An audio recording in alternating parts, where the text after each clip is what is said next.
Showbiz fanatics, Miss Barbie Forteza at David Licauco abay nalungkot sa mga balitang napapanood ngayon sa social media. It's for today's video. Nais ko po muna of course magpasalamat sa lahat ng mga legit viewers, subscribers at ang lahat ng mga legit na nagmamahal at sumusubaybay sa lahat ng ating mga updates. Maraming salamat po sa inyong panonood. At ngayong araw pinag-usapan po sa social media ang isang photo ni Miss Charo Santos at ng Barda or ni Barbie Forteza at Mr. David Licauco. Kahit nga magkaribal man ang kanila pong mga show at talagang nagsasalpukan po sa gabi, pero hindi naman po naging hadlang yon para talagang makita na sila po ay in good terms.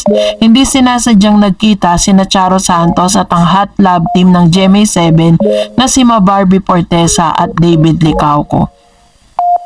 Ibinahagi ni Miss Charo Santos ang larawan nila tatlo sa kanyang Instagram story. Sina Barbie at David ay kabilang sa main cast ng Pulang Araw na napapanood sa Kapuso Network. Rival show nito ang Batang Quiapo na kasama si Charo bilang si Tinding. Despite sa rivalry ng kanilang TV series, nakangiti ang tatlo na sa iisang frame. Nilagyan ng ABS-CBN Corp Board of Director ang posted photo nila sa kanyang social media. Ang chance encounter ani ni Miss Charo.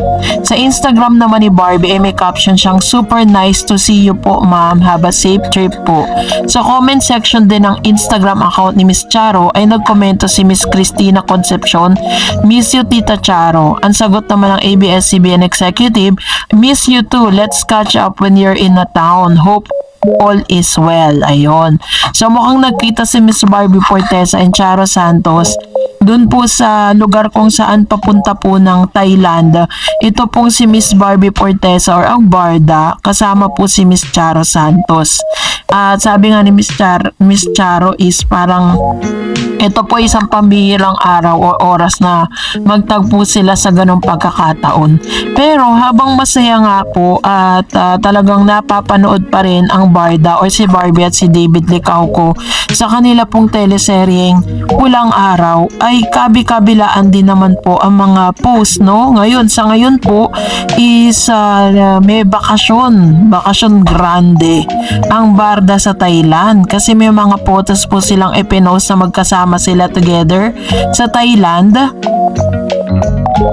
Team Barda, another project incoming on Instagram. Sparkle shared the photo updates where Barbie Forteza and David Licauco could be seen aboard in an aircraft on the way to Thailand. This marked Barbie and David the second international trip for a special project in 2024. Previously, they flew to Canada for the Sparkle World Tour. Barbie and David is currently star in GMA Prime's historical drama series Pulang Araw alongside with Miss Sanya Lopez and Alden Richards. This series currently airs weeknights on GMA Prime and 8 p.m. and also stream on Netflix. Barbie and David also starred in the film That Kind of Love, which premiered in the Philippine cinemas last July. So, masayang-masaya po ang lahat ng mga Barda fans na nakikita silang ganito. Pero, alam nyo po ba na alongside with that good news na nakikita natin with David and Barbie, ay meron pong mga umuugong na balita patungkol po kay David and Barbie Forteza and David Licauco. Kasi po, may mga Barda fans na sina Barbie Forteza at David Licauco na napaka-OA ang naging reaksyon sa nabanggit na handler ni David Licauco na wala pang kasunod na TV project ang dalawa pagkatapos ng Pulang Araw. May mga nag-react agad na baka bubuwagin na ang love team ng dalawa para ipareha naman sa iba si David. May mga nag-comment naman baka pagpapahingahin lang ng GMA ang tambalan ni na Barbie at David dahil nagkakasunod-sunod. Okay lang daw sa kanila kung ito ang plano pero ayaw nila na itigil na ang Barda. Sabi naman ng handler ni David na si Isabel Bulatao, kahit wala munang TV series or movie project ang Barda, tuloy pa rin ang pagsasama nila dahil may mga ongoing project project sila.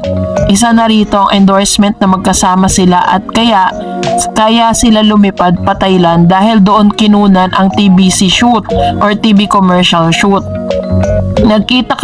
Kita nga sina Barbie at David at Charo Santos Concho sa airport na sabi ni Charo at chance encounter.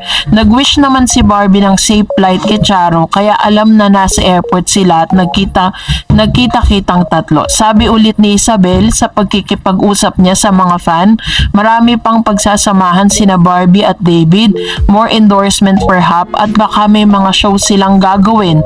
Nabuhay ng loob ang mga Barda fans sa sinabi ni Isabel na hindi siya aware sa chika na paghihiwalayin na nga ang Barda Love Team. Samantalang proud partner si Barbie sa positive comment kay David sa acting nito bilang si Hiroshi Tanaka sa Pulang Araw. Ang laki na raw ng improvement ng aktor nang dahil sa nanamomotivate sa positive feedback, lalo na raw gagalingan ang kanyang acting. Kasi nga 'di ba matatandaan po ninyo sa mga last episode or last project po ni Mr. Barbie for Mr. David Licauco ay talagang parang nami-mention yung name ni Mr. David na hindi nga daw di umano ganun kagalingan o marte.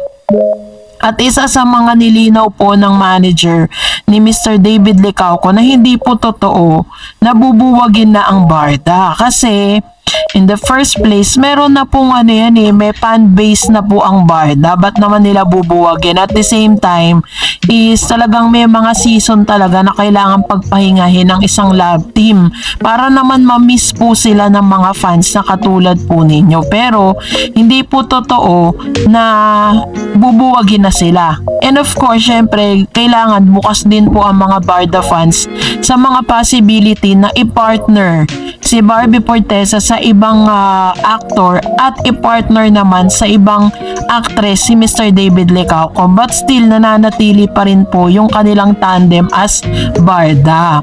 So sabi po ng manager ni Mr. David Licauco ay wala po silang plano or wala pa pong projects na ino-offer sa Barda as of this moment dahil sunod-sunod nga po yung mga endorsement shoot, no? Yun po yung aabangan natin. Dami po nila mga commercial shoots na talagang mapapanood natin sa telebisyon at ilang mga platform. Yun yung pinaghahandaan nila. Kaya po sila nasa Thailand ngayon. Biruin ninyo sa ibang bansa pa talaga gaganapin kanilang endorsement shoot na talagang magpapasigla sa lahat ng mga Barda fans. Kaya po, kung may mga nagsisirculate mga news ngayon, no, at talagang umiikot na mga news ngayon sa platform, ng mga bashers ng Barda na sinasabing bubuwagin na sila, i-fact check nyo po yun, hindi po yun totoo. Kasi nandyan na nga po tapos hihinto pa, diba? Parang ang dami na pong projects na in-offer sa kanila. Pero syempre may timeline po silang kailangan sundin bago po nila ilabas yun. Kaya wag po tayo malungkot, wag po natin paniwalaan yung mga news na yun na bubuwagin na sila dahil still intact pa rin po ang Barda Love Team. So, that's it for today. For more videos and updates, please don't forget to like and subscribe.